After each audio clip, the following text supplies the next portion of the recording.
While we are working out the microphone for the room, we are live, and so let's give a warm welcome to those of us, or those who are joining us online. Thank you very much.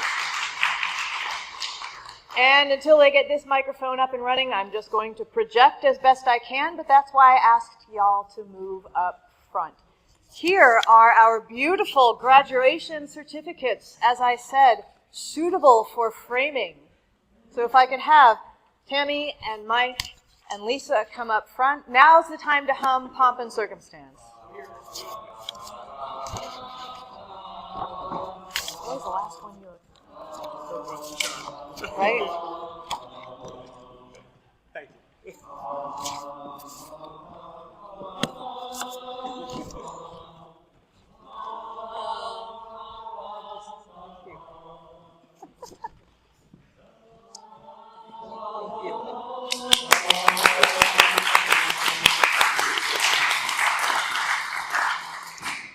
Thank you to our, whoa, hey, it's on. Thank you to our fresh starters, and again, to all of you who supported them. And I would ask at this time for Bishop-elect Sally to come and say a few words.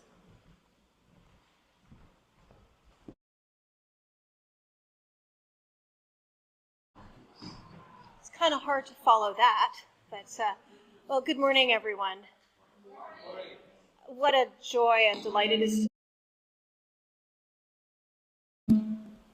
to see so many folks here today, to know that there's a small class for this year, but it looks like next year or in the following years there's even larger classes. That's part of the COVID situation unfolding. But I'm grateful to the work and ministry you all share, and trying to find the exact microphone spacing here. It's not you, they're working on it. Okay. John, can you put it in until the Bishop-elect's finished speaking? Okay. And, yeah, because we're getting feedback. Thank you, sir. Thank you. So I am so excited to be joining with you in this work, both as you settle into the congregations you've now been serving for a period of time, and as those who continue in Fresh Start are continuing to build that community and those connections together. And I'm eager to learn the ways that we'll be able to extend. This isn't the end of something, it's the beginning of new connections beyond. So that is wonderful and delightful. Just a quick couple of announcements that I'd love to share with you. One is that we are soon we will be hiring, as in later today, a couple of positions are going to be posted on the diocesan website. As you know, in addition to Bishop Stokes's, the technical term for a bishop stepping away is resigning. So in addition to the resignation of the current bishop, there are 3 staff members who, as you know, are retiring. And we are working, I realized on day number 2 in the office how much Marianne Rhodes does to keep things moving on all levels in the diocese. It's not just diocesan house, it's everywhere and everything.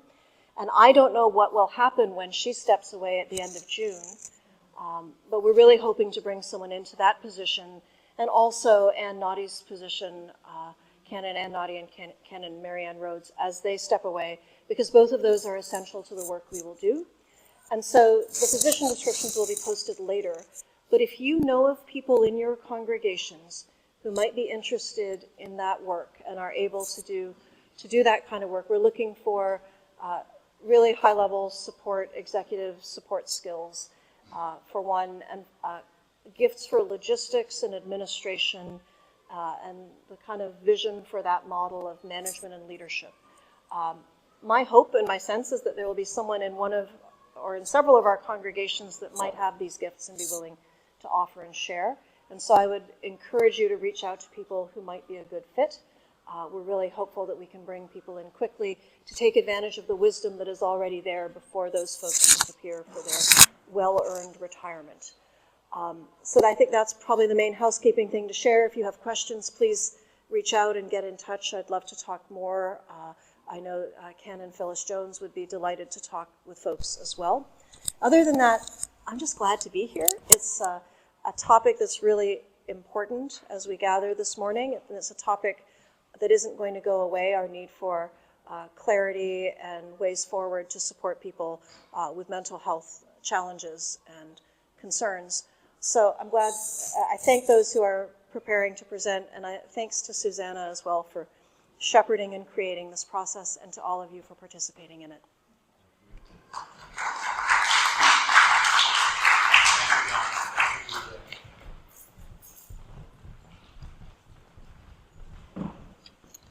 Good morning. My name is Greg Wilson. I'm the vicar at Trinity Swedesboro. I'm also a licensed clinical social worker in private practice, and I'm coming to you on behalf of the Pastoral Mental and Spiritual Health Committee, which is a brand new committee within the diocese here. And I have two of my colleagues. I'll introduce themselves in a moment.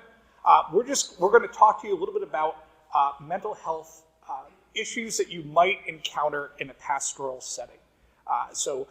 We're going to start off talking a little bit about what are some of the broad categories of mental health matters that you might encounter in a congregation.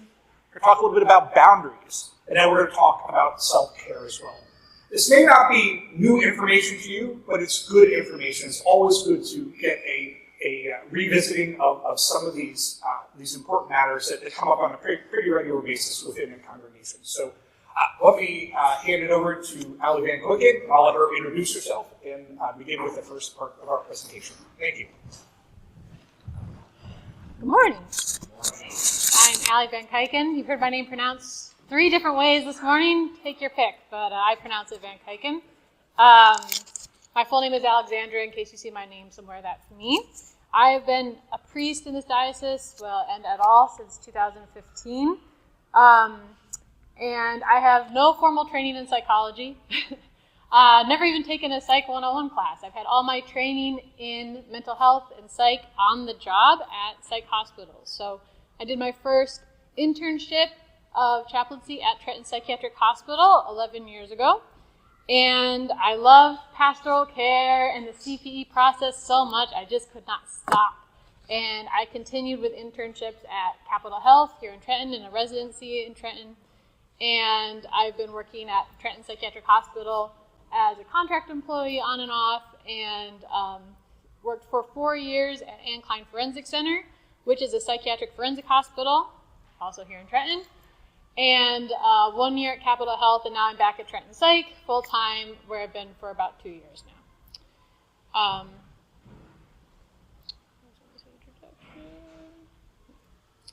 One thing that has come up for me in preparing to speak to you all about pastoral care for those with mental illness is that I always have to keep in my mind the difference between what I'm doing and what a psychologist does, or what a social worker or other therapist does. That as a chaplain, as a pastoral caregiver, and I'm going to use the term pastoral caregiver to refer to all of us in what we do in offering pastoral care, that we offer something very unique to people, whatever it is that they're going through, but especially someone who has a mental illness. That we are able to offer to them the opportunity to explore how their spirituality interacts with their struggles and their challenges, and how it affects their connection to others, to self, and to God. So that is something to keep in mind, is that our work is different than that of a psychologist or a therapist, and to remember what our role is so we can stay in that space. I got into this work working at a psych hospital, like many folks in the field do, because I have someone in my family with a mental illness, and I think subconsciously I thought I could get into the field and then figure out how to fix them and make them better. Well, it turns out you can't do that.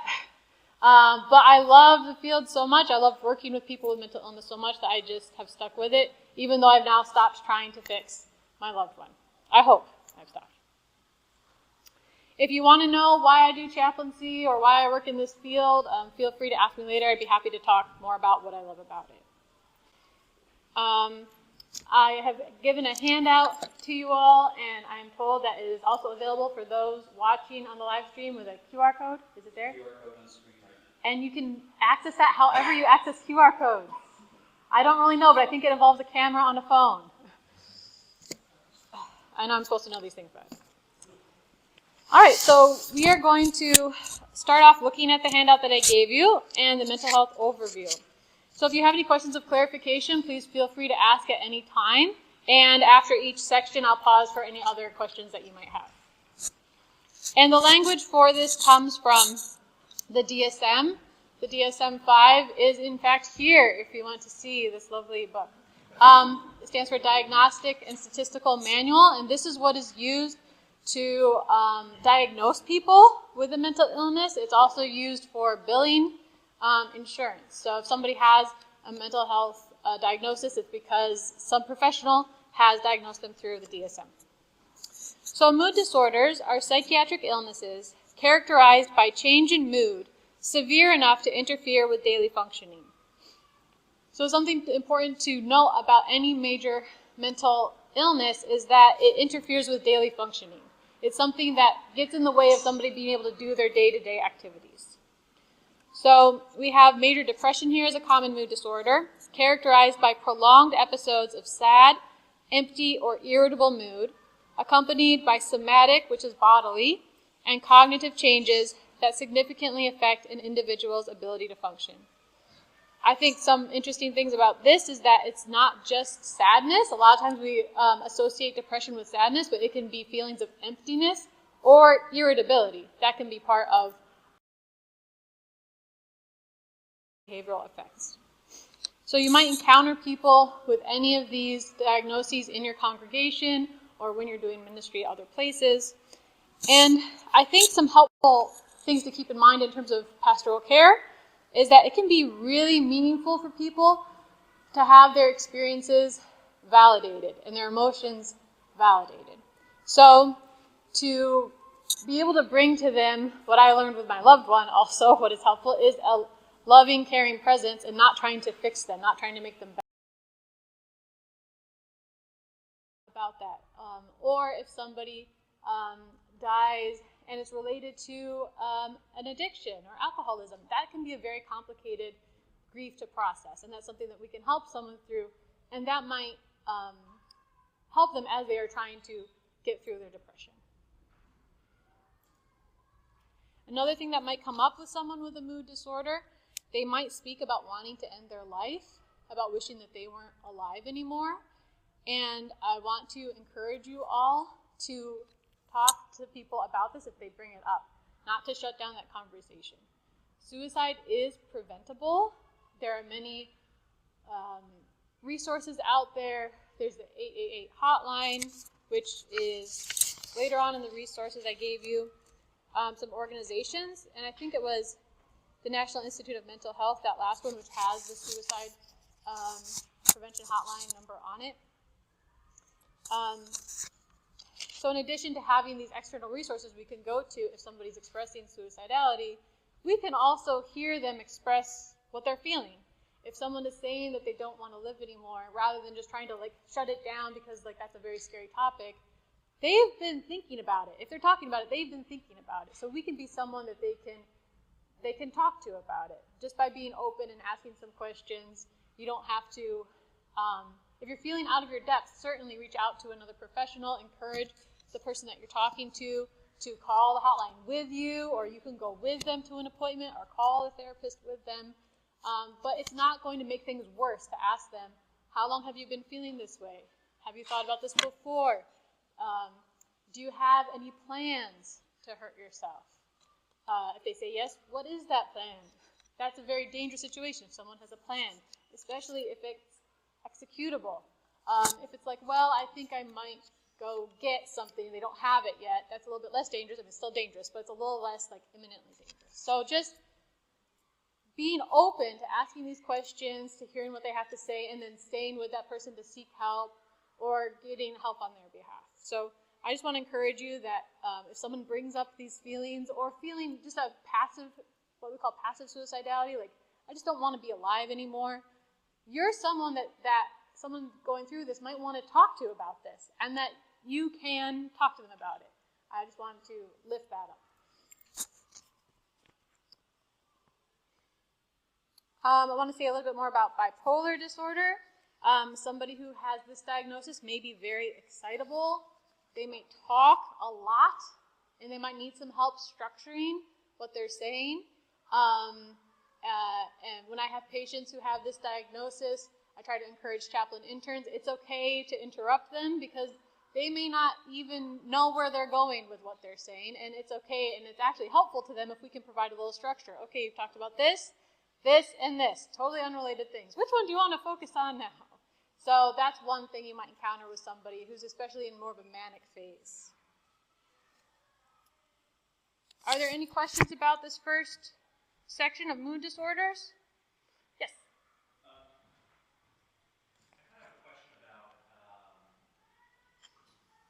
Our role as as pastoral caregivers, we accrue a certain amount of experience and maybe have seen certain treatments that are helpful, but I'm always really hesitant to give any kind of advice or guidance. If someone says they're about to get something, I might speak to, I have seen that be very successful, you should go in with some optimism. But I'm thinking specifically, I know it's not called this anymore, but the electroshock therapy, has a new name. ECT. Last 5 years, I've seen several people who that was the one thing that brought them out of their depression, who multiple hospitalizations, no cocktail medicine worked, but that really worked. And so if I've had parishioners who have been recommended that, I can speak positively of it, but I've been hesitant of some parishioners who are going through multiple hospitalizations, nothing seems to be happening. I don't want to even broach that subject of recommending something. Is that really inappropriate for us to do, or is there a pastoral way to say maybe you should talk to your professional about PTC? Yeah. Go ahead, Susanna. Please let me say something, and I know that you all will probably cover this in your presentation later, but I do want to make it very clear. I think we probably all learned this in CPE or seminary, or however we were trained as clergy. We are not therapists, period, the end. We cannot go too far. We're there to listen. If we know of things and of other resources that would be able to give more specific information or advice or counseling, that should really be our first mindset when we're listening to somebody who comes into our office or having coffee or whatever. Our goal should not be, how can I myself, all by myself, help this person over the next 3 months, 6 months, 1 year, 5 years. It should be, how can I direct this person to a qualified professional? You are a qualified professional. You are a qualified professional. Some of us have other degrees that help us in what we do. However, if we are pastoring a parish, we are not therapists, counselors, social workers. We are the pastors and priests of that parish. And our work is not to say, I'm going to stay with you through this issue to the very end, because you're not. And I know you all were going to get there, but I don't want us to get too deep into the therapeutic aspects of pastoral counseling without saying it stops after 3 times. That's the policy in this diocese, correct? I think that's kind of boilerplate for most parishes. 3 times is what you get to really get in depth with somebody. So at the first time somebody wants to meet with you for pastoral counseling, you should have a mind to say, where do I send this person after appointment number 3? If it's something like somebody died in their family and they want to come talk to you, you don't have to boot them out of the office to a grief therapist. But you might need to. So before we get into, I'm going to send this person or recommend a certain kind of therapy or medication, no. Before we get too deep into that, Let me just clarify. Yeah. Okay. I'm sorry if I took that away from y'all, but I just wanted to get that out there.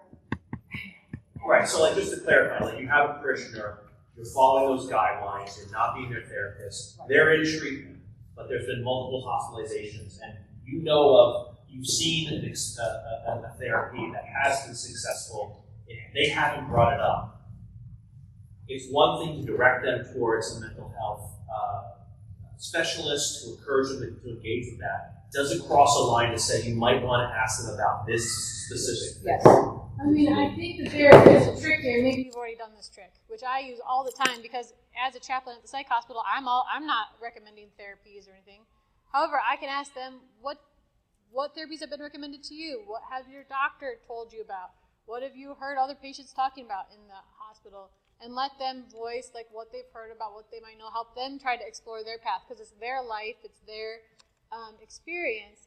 I think it is really tricky because you may have seen several people really have great experiences with ECT, and maybe you think this could be the thing that could help this person, but coming from you is not the most appropriate. Now, are there other ways you can try to encourage this person? You could be part of their treatment team. So this is a thing of the psych hospital treatment team. So it's a little less clear out in the community here, but perhaps if the parishioner is open to it, you can be in touch with their therapist. You can tell their therapist, have you tried this with this person? Has this been suggested to them? As a non-mental health practitioner, this seems to work really well in people I've known. And so you could talk to the therapist. That way, if it is appropriate, the therapist can recommend it.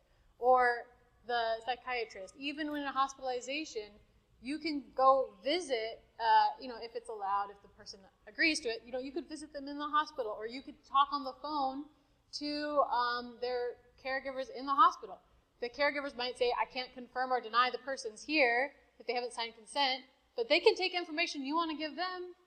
They can write it down. That's what we do all the time. Somebody calls in, they haven't signed consent, but they want to tell me information about this person who I know is here. I'll take that information. So you can certainly work with the other people on the team, whether in the community or in the hospitalization process, and let them be the ones to figure out whether this would be appropriate for this person. Because with ECT, at least at Trenton Psych, that is, if all other treatments have failed, it's a last resort sort of thing. And it can be problematic if somebody hears about it, but they're actually stable on their meds, and they're like, oh, I want to try this new thing. It's not appropriate for that person to try. Yeah. Never recommended or Right. suggested it because of those very reasons. Yeah. I just wondered if there's a way of like nudging or encouraging, and the only times that this come up really is oftentimes parishioners before they get it have talked to me. They bring it up in a shameful way because they're thinking about like one flew over the cuckoo's nest. Right. And so I will say, hey, I have no medical expertise, but I have seen people who have had it done. Yeah. It has been successful. It is very different than what we visualize from pop culture, and just giving them that kind of a little bit of relief from an outside party to say, Yeah. you don't have to fear stigma. Right. That's been my conversations. I've never recommended it. I just wondered if like you see someone being hospitalized, I think being you're on going to have to suicide go watch. through, if you're going to go a roundabout way for that. Yeah, Bishop. To say, I think you have to be very, very careful. Should be recommending any kind. And then starts to edge into that. I think that in my pastoral ministry in the congregation, one of the most valuable things I did was develop a relationship with local psychologists and therapists. And if someone came to me with something like that, I'd say, I've known people who've experienced that. Maybe you want to go talk to someone. Would you like to refer? And just refer it on.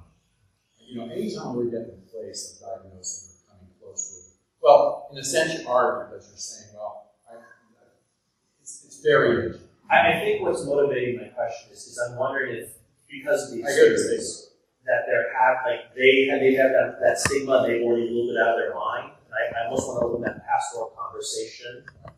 And like I said, I really want to be clear, I've never given that recommendation. I But had someone you may be able to talk to about it. And then send them the professional. you just feel like I don't want to broach that subject. Yeah, I think you really have to let them bring it up, but you could always ask the question, like, are there any treatments that anyone's recommended to you that you're hesitant about? Because what we can help someone do is go through this process of just naming their choices we're not saying you should do this or that, but we can just be that sounding board while they're just talking about a decision they're trying to make. But yeah, any sort of actual recommendation, I think we got to do a roundabout way, but I think we can do that. I think it's great. If there's a pastor in the community, even though I'm the chaplain, if there's a pastor in the community and I have their parishioner as a patient and that patient has their support, that is so great. That is so helpful for somebody in their recovery. Is there another question?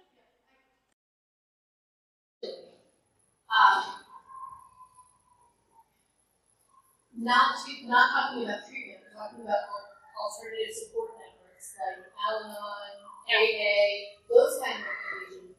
Then we get into this weird gray area of, can I say, as someone who benefited from Al-Anon and is part of that community in my own spiritual life, in my own personal mental health journey, in my own whatever, to say to somebody, I'll go to a meeting with you, is different than saying, I'm just clarifying, because to say, I'm going to help you go to treatment, we're talking those three, this is where it becomes fuzzy to me, of if it's pastoral care and there's 3 sessions on a topic, and then we're supposed to refer somebody out, and this is personal, if it's a beneficial practice for me to go to Al-Anon, based on my family history and my experience, to invite somebody to a meeting is not the same as continuing pastoral care. And so, Well, no, because Al-Anon is a peer-based, it's a peer-led experience. but I'm saying, like, this is where it gets fuzzy for me, because then you're no longer, because if I'm inviting them to my meeting, Well, that's something you're going to have to decide. You might want to find another meeting to invite them to. But I'm saying, like, that's where my question mark is. Yeah. You have the freedom to go to, like, literally thousands of meetings right now. Yeah. But how do you navigate that to say, because I also can't control you not coming to my meeting. It's the meeting that works for you and me in the same community. And there's an house that's anonymous, and I understand. Yeah, I would consult actually with your meeting about that, or a sponsor or fellow people in your meeting, because that to me gets at the issues of anonymity that are part of Al-Anon, because it's another spiritual program. So, and I think for you personally, that would be something to work out with the people who are part of that meeting. I don't see that as like something the church has like an edict on personally, but maybe like Bishop French will contradict me. I think there's a difference between pastoral care and therapeutic relationships. I think we know that, but it's helpful if we can clarify for us where the boundaries are. There's some technical things like 3 appointments and no more, but there's also the reality that we are there to help people to find Christ in the midst of difficulty in a very tangible way.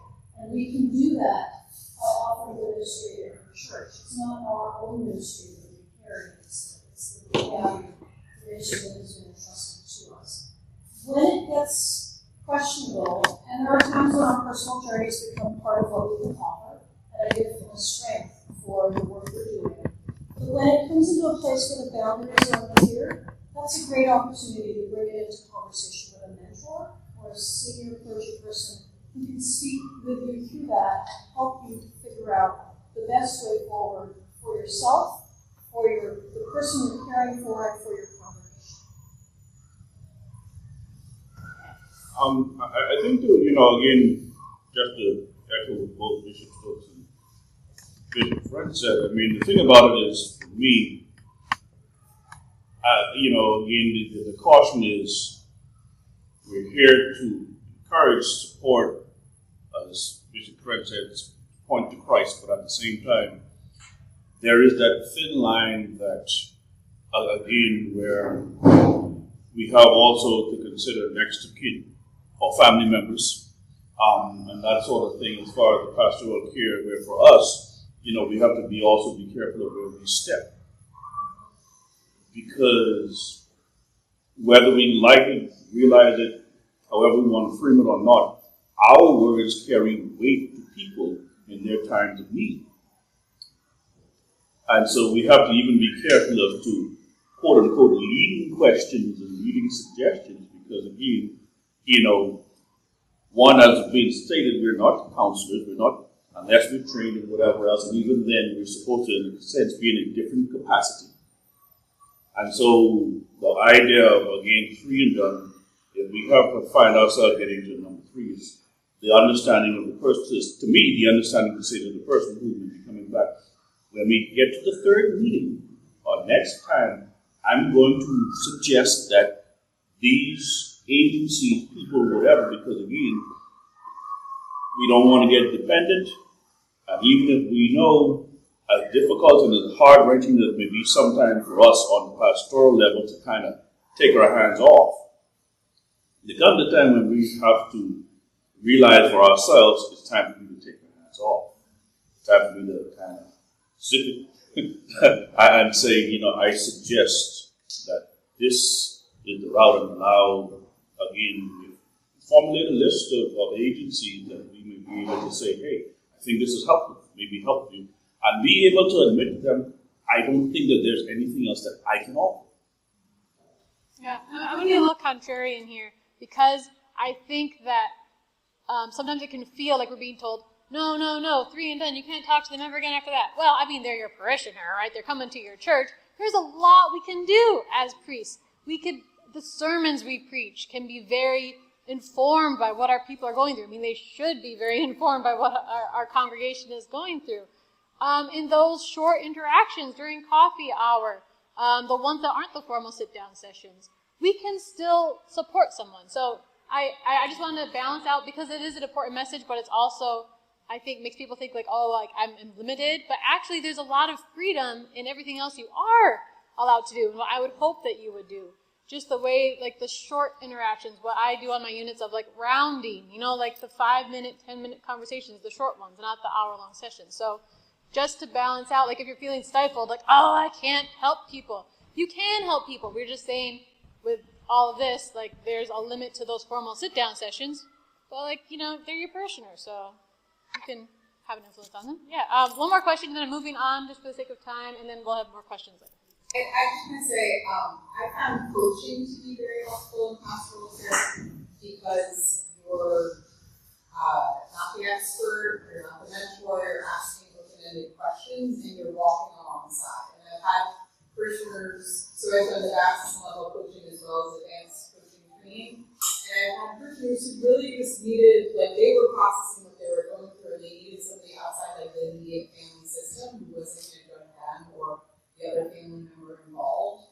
And so coaching was like a really helpful way of walking alongside without feeling like you were directly, like to me it's a form of pastoral care that has enough hands off. And in a number of cases, like when I talk with people in the community or otherwise, they have parishioners, they have therapists. So like they have other people working with them. And it's just a way of them identifying like the next best step for them. So I found that that's like a very healthy sort of, there's boundaries built into the format of it. And it's always clear that it's not therapy, and that's So moving on with some other common mental health diagnoses you might encounter in your parishioners is thought disorders, also known as psychotic disorders. These are psychiatric illnesses characterized by abnormal or disorganized patterns of thinking and related behavioral or motor symptoms. So some common ones are schizophrenia and schizoaffective disorder. Schizophrenia is characterized by the presence of delusions, hallucinations, and or disorganized speech that significantly limits functioning in daily activities. So some people sometimes get confused, delusion, hallucination, what's what? A delusion is a non-reality-based thought, and a hallucination is a non-reality-based sensation. So if I believe I am the Virgin Mary, that is a delusion. If I think I am seeing or hearing the Virgin Mary, that's a hallucination. And hallucinations can also involve sense of smell, taste, and touch. All the senses can be part of that. I'll get to your question in one moment. Schizoaffective disorder is characterized by the presence of both psychotic symptoms, so the delusions and hallucinations associated with schizophrenia, and a major mood episode, either manic or depressive. So that's someone who's got a lot going on for them, both in terms of non-reality-based experience and a major mood experience. So some things that can be helpful for pastoral care for folks going through this, just to keep in mind, they may say things that don't make sense. They may give you a long story that's very difficult to follow. They may not trust you or other people. I mean, if you think about it, if you can't trust your own thoughts or your own senses, can you really trust somebody else who's external to you? So that's why paranoia often goes alongside this. They may believe that they are a religious figure. They may have tics or idiosyncrasies, like just like moving their arm in like the same way. That's not they're trying to hit you, perhaps. It could just be part of their mental illness. And they may have persistent delusional beliefs that continue even after they're on a therapeutic level of medication. So even after they're stable, they still might believe they are God or whatever delusional belief they might have. So one thing that's really helpful for me when thinking about working with people who are having non-reality-based experience is to think of that as like kind of like a corollary to like a medical condition that we can't change or a life event we can't change. If somebody goes through a car accident, we can't change that car accident.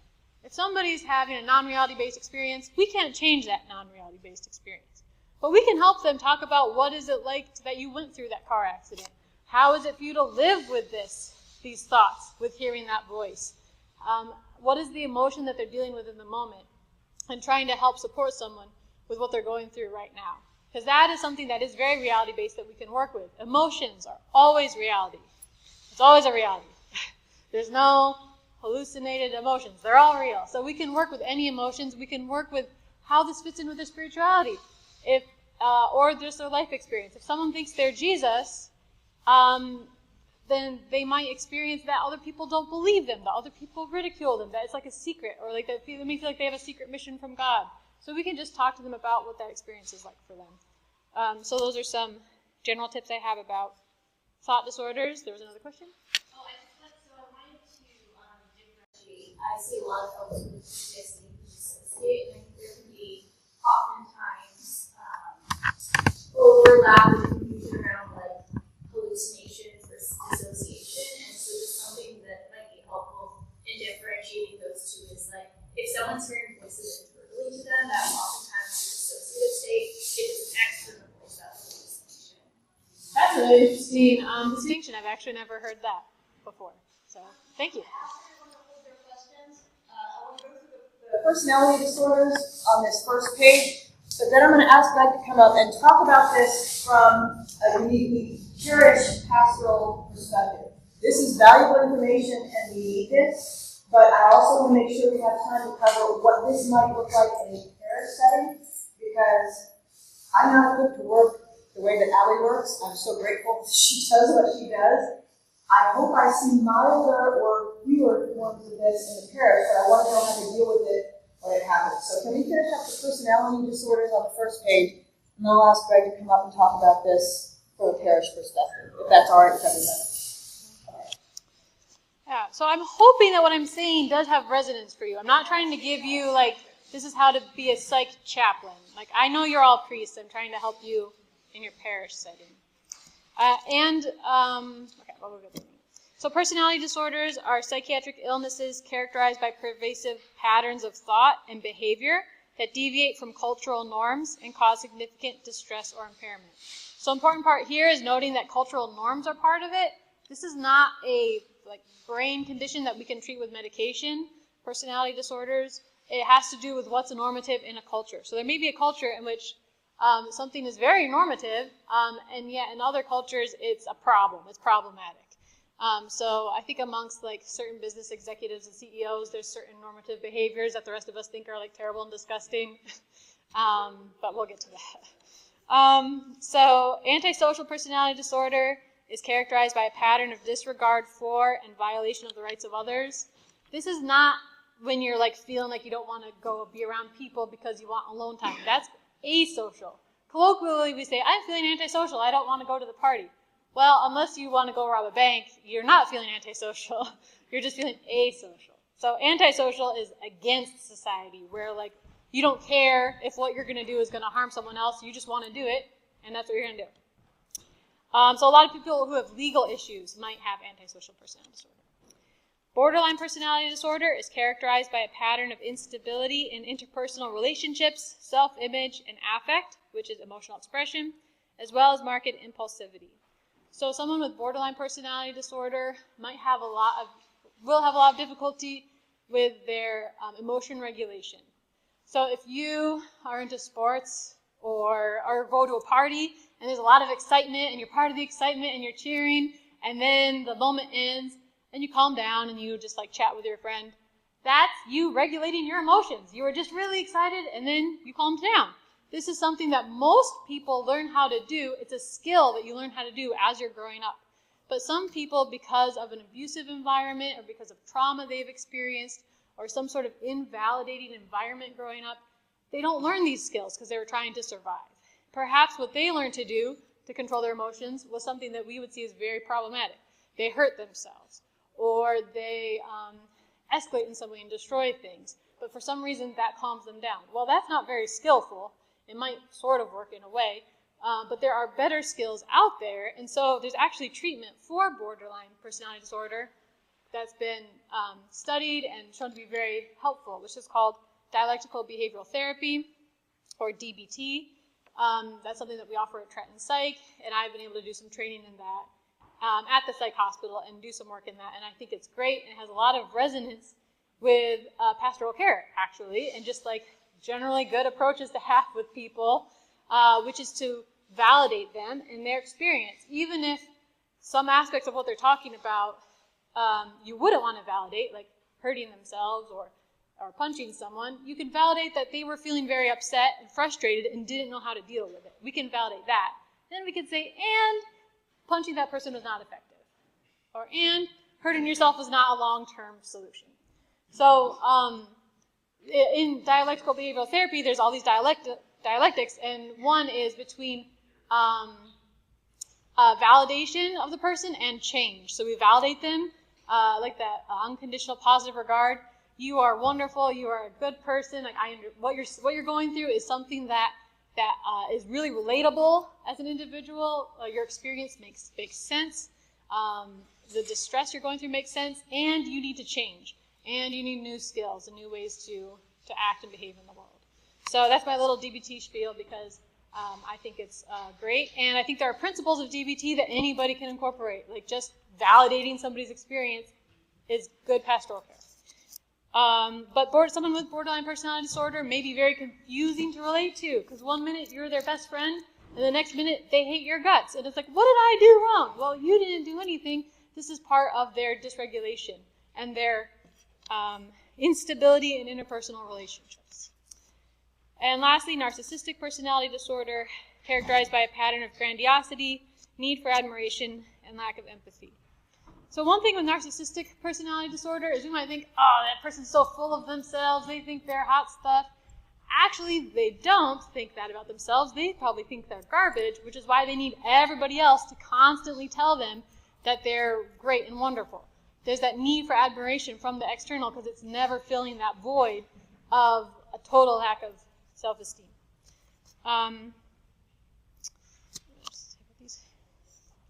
Another really important thing when working with someone who has even traits of personality disorders, maybe they're not diagnosed, but like they kind of act in a way you're like, oh, this is not how people usually function in society. Boundaries are very important, being consistent, and if they try to push your boundaries, being steady on your own. That's really important for someone who doesn't have the ability to make their own boundaries. If someone else provides it for them, they might resist that, but it's actually really helpful for them. And also, like I said, validating emotions and experiences without validating the invalid. So you validate the valid, not the invalid. And remember that how someone is acting, no matter how dysfunctional it might seem, there's a purpose behind it. Like it's doing something for them. Even if it's really ineffective, like there's a reason they got there. It's not just because they're trying to be jerks and ruin your life. Like they have their whole history and background. And I think that's really important to remember and keep in mind when someone's pushing our buttons. And there's a really high chance that if they have mental illness, that they've endured some sort of trauma in their lives. Even if it's just the trauma of having a mental illness, that can be traumatic for people. So keeping that awareness in mind can be really helpful when we're trying to help somebody and they're making it hard for us to help them. So my general conclusion is people with any of these things going on, they're our neighbors, they're your parishioners, they're your family members. And I hope that when my patients are discharged, which most of them will be, and they go out into your communities, that your church will be a welcoming place for them.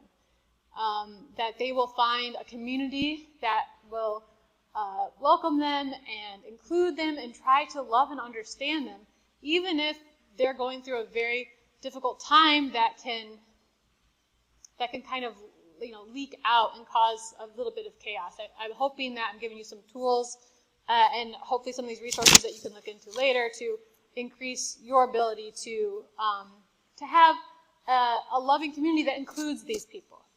Because these people are dear to my heart, so I want them to be dear to yours also. So just like some final general attitudes, seeking to understand where somebody's coming from, listening, don't judge them as bad. Even if they've done bad things, try to keep those two things distinct in your mind. Act out of curiosity and love. Show them welcome, and you can do that generally. You can also reach out to programs in your community to try to be involved. Maybe there's a group home, maybe there's a program that would welcome your church to do some sort of program with them. We used to have that at Trenton Psych, where churches could come on site, and many Episcopal churches did. We don't have that anymore on site, but you can participate by creating a video that we will show to our patients of a church service. So if you're interested in that, please let me know. My email address, as well as the other members of the committee who are here, is on the bottom of your resources page, so please do reach out for that. Greg and I were going to talk a little bit about autism and substance use, but maybe we'll leave that to the side because it's not our expertise anyway. All right, thank you.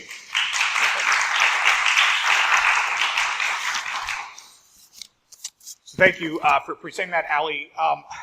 When I was in social work school, one of my professors said, you know, when you get out there into the field, you're going to be dealing with much heavier and higher levels of mental illness than therapists have dealt with in the past. And part of that has to do with the way our healthcare is in this country.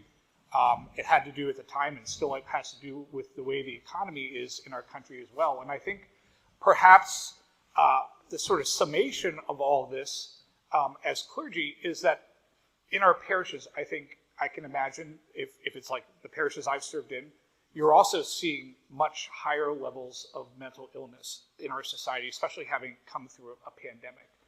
So our hope in sharing these three categories of the mood disorders, the thought disorders, and the personality disorders is just to give you a breadth of what the kind of landscape looks like. It's not to have you diagnose anything, but to give you just sort of a sense of what the landscape of possible mental health disorders you might encounter in a congregation. Again, I'm going to talk in a minute about referring, but again, this is not your role to diagnose these. Please don't look at that piece of paper and say, oh, you have narcissistic personality disorder. You are not qualified to say that. So that's really important that you not go there. I can tell you as a therapist, it may take me a year to decide if somebody has a borderline personality disorder. There may be a whole bunch of other things that it might look like. PTSD, somebody might be coming out of extreme alcohol use. Both of those things look exactly like borderline personality disorder. So don't go there. But just kind of know that these are sort of the sphere of possibilities that are out there within the lives of congregations. The one thing I do want to hit on that we didn't hit on, autism I think a lot of folks know about, and if I'm going to step aside from that and just let you do your own research on that. But the one I think that does impact us the most in the church are what we used to call alcoholism or other substance uses. We moved on to referring them as substance use disorders. And the reason we don't say that person's an alcoholic anymore is because that's a very labeling kind of action that we might be doing. We say that a person has a substance use disorder because the more we know about these, the more we know that there's a real organic brain chemistry element that goes along with substance use disorders. In the Episcopal Church, we have a long history of having a very liberal relationship with alcohol. It is what it is. And it's something that we have to be really aware of. So one of the things that you have on your table that I printed out for you, and again, this is not for diagnostic purposes. This is just to get you thinking, because this helps me when I think of somebody. I think, oh, I forgot about that kind of category. Often I'll hear somebody come to me and say, oh, that person's a functioning alcoholic. Have you ever heard that before? They're functioning alcoholic. They're going to work, they're getting their job done, but they're getting drunk every night. They're not waking up with an eye-opener. They're a functioning alcoholic. But you know what? There are all these different dimensions The QR to code alcohol on your use. screen now Where will allow somebody you who to looks download like a this functioning handout. alcoholic, and that's not a technical term, that's just sort of a colloquial term, somebody that looks like a functioning alcoholic, we might want to kind of look at some of these other kind of elements of substance use disorder or alcohol use disorder to kind of get a more full picture. And just for your internal processing, when you see a parishioner, you see some of the behaviors, that you see. These are some categories that might be helpful. And you can kind of see at the bottom there's mild, moderate, and severe. And those that's how we kind of put it on the spectrum of where somebody is with substance use disorder. I'll bet as you look at some of these, some of them jump out at you like, oh, that reminds me of like Joe, or that reminds me of somebody in my family. because they're nuanced. And so these are just some good categories for you to have in your head. The only other thing I would say, there are three others I want to touch on. So it turns out that cannabis is legal in New Jersey. Did anyone know this? Nobody knew this, right? Okay. Cannabis is legal in New Jersey. You can't get addicted to cannabis, right? You can't get addicted. Nah, you can't. You can get dependent upon cannabis. You can get dependent upon cannabis. It's important to know that. So do be aware that that's something we're seeing more and more people seeking out treatment for cannabis use disorder. So it's something that you want to be aware of with your parishioners.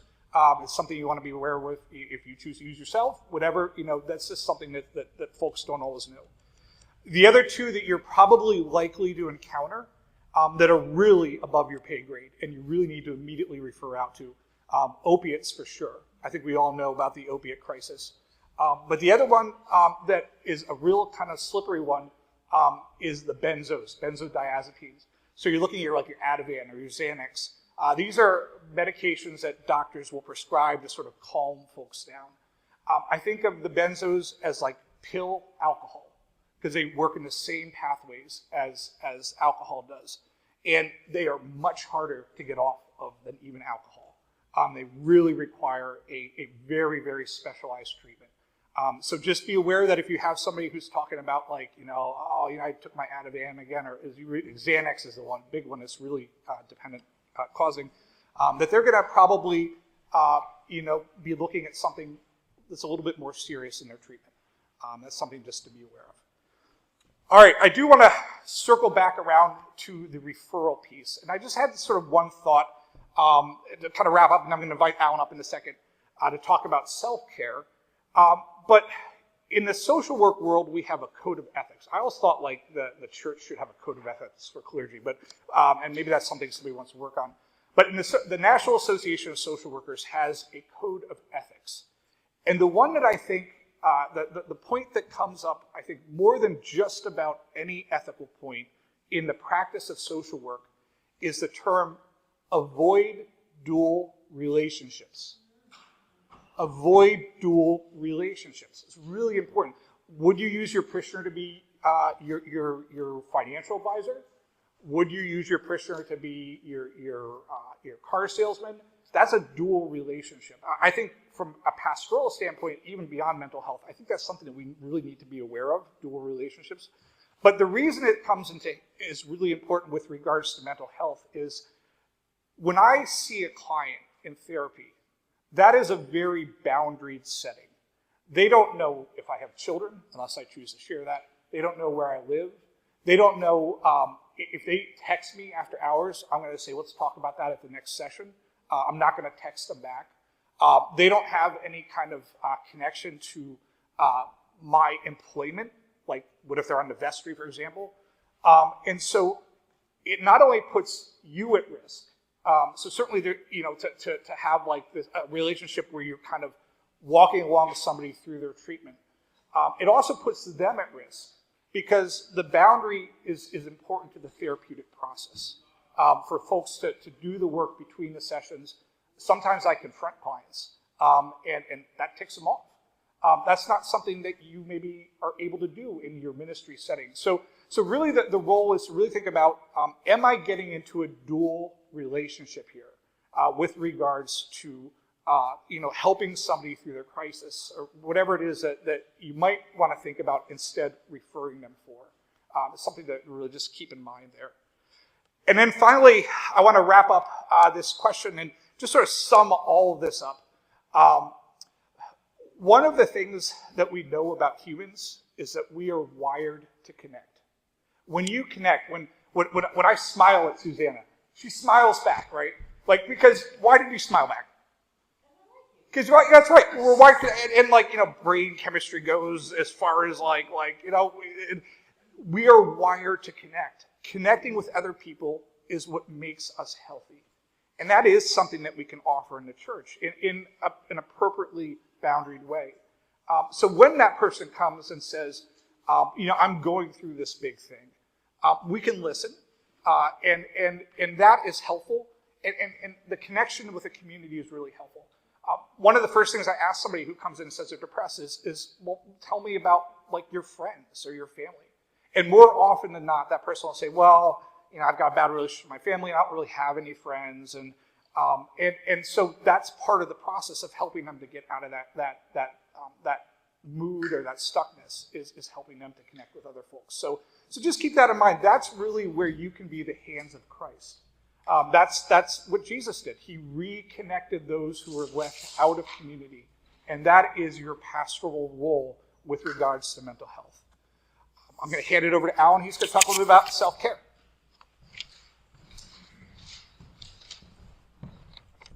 Thank you. For those who don't know me, I'm Alan Leonard. I'm rector of Church of the Advent in Cape May. The uniform I'm wearing is volunteer part-time stuff I do with the Coast Guard Auxiliary. If y'all like to be involved in the Coast Guard Auxiliary and do chaplain support to the Coast Guard, talk to me afterwards, send me an email or something. Love to talk to you about that. But today, you heard some good information about typical mental illnesses we might find in our congregations, a little bit about substance abuse and the boundary issues. What I want to ask you to do is switch your thought a little bit and say, how are you doing yourself? Are there things in your life that are concerning? If you looked over that checklist of alcohol and substance issues, you're going, I'll check off a few of those. Maybe there's something I need to look at and pay attention to. Because while we are here to care for our parishioners, we also have to care for ourselves. We have to make sure that we are able to have ourselves in good order so that we can care for the people that we serve. It's important to be self-aware. Know what's going on. Know when you're upset. And echoing what Bishop Stokes said earlier, I spent 5 years as the president of the Ecclesiastical Disciplinary Board in the Diocese of Upper South Carolina. And 100% of the clergy facing Title IV complaints isolated themselves. They were doing that Lone Ranger thing, and they got in trouble. 100%. That was the root of those problems. So, we need to make sure we don't get isolated. The whole purpose, one of the main purposes of Fresh Start is to connect you with each other so that you know that you have clergy friends in the Diocese of New Jersey. It is important that you have those colleagues. And once you graduate from Fresh Start and go off, you still have to stay connected with people. Find the other clergy in your neighborhood. They don't even have to be Episcopal clergy. I've got a good working relationship with Roman Catholic clergy, United Methodist, Presbyterian. We get together regularly. That's important. Maintain those connections. If you don't have those connections, get those connections. Have groups of people you can sit down with who understand this strange work we feel called to in ministry. Because it is different. It's not what a lot of people are doing, and we need to have people we can talk to about these things. And I've had really good clergy support groups, ecumenical groups in Cape May where we meet on a regular basis. The Diocese of New Jersey has things to help you out. We've got affinity groups all over the place. So Canon Joanne Izzo can talk to you a lot about affinity groups we've set up. I've set up one recently for chaplains. So if you're doing chaplaincy, fire department, police, whatever it might be, I'd love to have your email and provide a monthly affinity group that meets via Zoom to talk about those things. Those connections are vital. Spiritual direction is a form of self-care.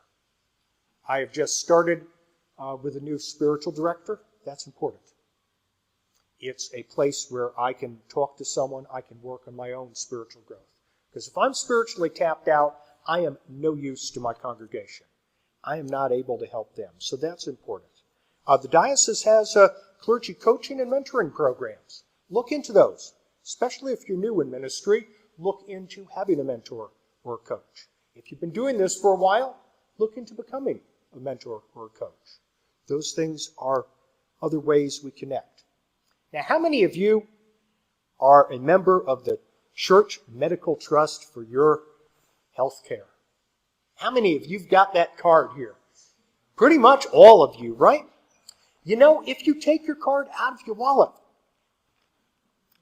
and you look on the back of your card, there is a 800 number at the bottom of the list of all those numbers you can call for EAP. Okay? That is an Employee Assistance Program. I have taken advantage of those folks on several occasions. Call up that 800 number, talk to them, and I don't even have to give you a resource because you should be carrying that in your wallet. The EAP program allows you 10 sessions with a licensed professional counselor of whatever level you want for free. No copay, no nothing. Go see them for free. And that's 10 sessions per issue. So you see them for 10 issues with your depression, and then you see them for 10 more for your issues of anxiety disorder. And now you know those categories, thanks to Allie. You can see them for every issue. You can get a bunch of free. And so if it's marital counseling, your spouse can benefit from that as well. Absolutely. My spouse has joined me for some programs that were put together by the EAP program. This is a great resource. It is free. You call up the number. They ask you where you are. They will send you an email of therapists you can see in the area that accept the EAP program. A lot of folks are doing telemed these days, whereas I'm not real happy about seeing my general physician telemed-wise. Seeing my therapist telemed was great. Did not have to drive, just set up the computer in my office, met with her every other week. It was wonderfully helpful. So I encourage you to look into those things. And let's see. You have got to make time in your life for self-care. You cannot let yourself get burned out, or else you are not able to serve Christ in the church effectively. So these connections are of vital importance. The people you've met here at Fresh Start, the people back around your church, professional things the diocese has to offer. That is what self-care is about. And when I see spiritual direction and when I see a therapist, that's on my working clock. That's part of my 40 hours a week. 40, whatever. Anyway, I do not have any problem in the middle of the day sitting in my office, in my church, taking care of those things, because that is part of your job. And your congregation needs to understand that your self-care is part of your job. They need to pay you to get your self-care that you need so that you can care for them and be their clergy. That's what I have for you. Self-care, I'm doing Credo in June, so I know many of you know what Credo is, and some of you are now, but it got delayed from 2020. Finally signed myself back up. Credo is a great program. Do not turn it down when the church pension group tells you you are eligible for Credo. Sign up. I've done my limit. I got my 2. I'll get my 3rd when I'm in retired clergy category.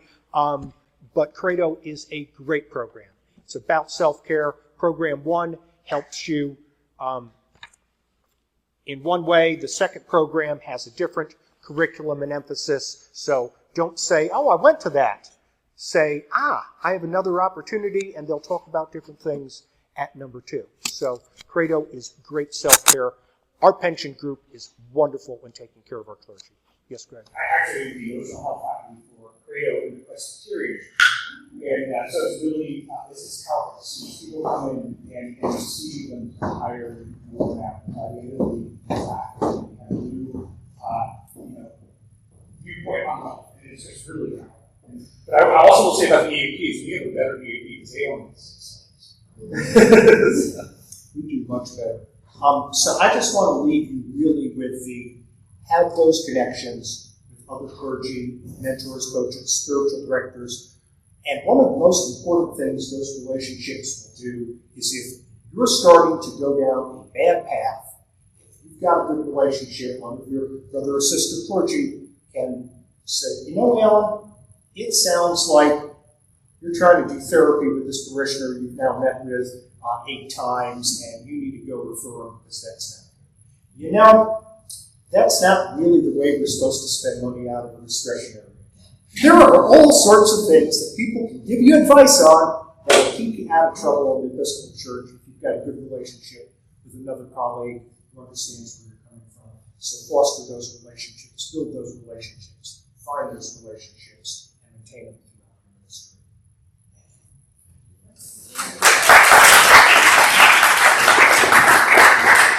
If you ever have questions about those benefits, I cannot recommend enough that you contact Pat Hawkins. She is the benefits coordinator for our diocese.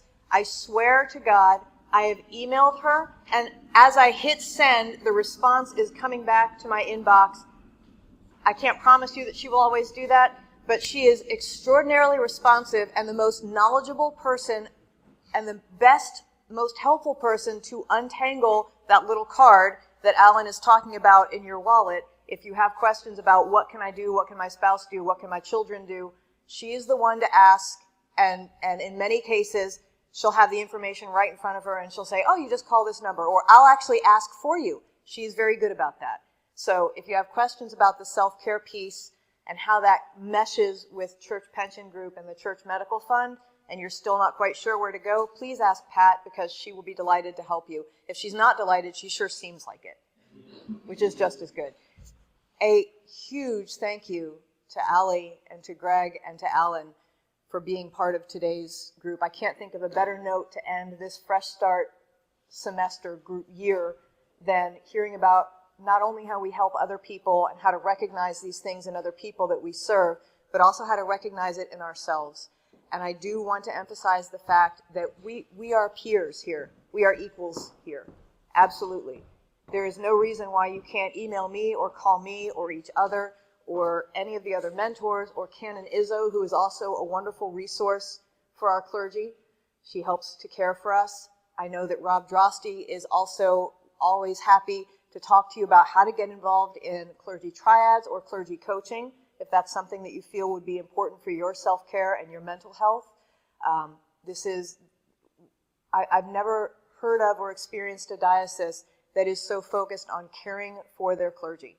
And I'm not just saying that because I'm here. I'm saying that because I have colleagues in other dioceses where some of them really do feel like they've been left out in the cold, and we don't do that here. We're very intentional about not doing that here. And if that's what you leave this semester of Fresh Start understanding, I'll be happy with that. Any other questions about that before we have our lunch? And anyone who's here right now, there's lunch for you if you want lunch. So please take the opportunity to share lunch in this time with us. And without anything else, Bishop-elect Sally did say I could put her on the spot for praying for meals, and so that's what I'm doing.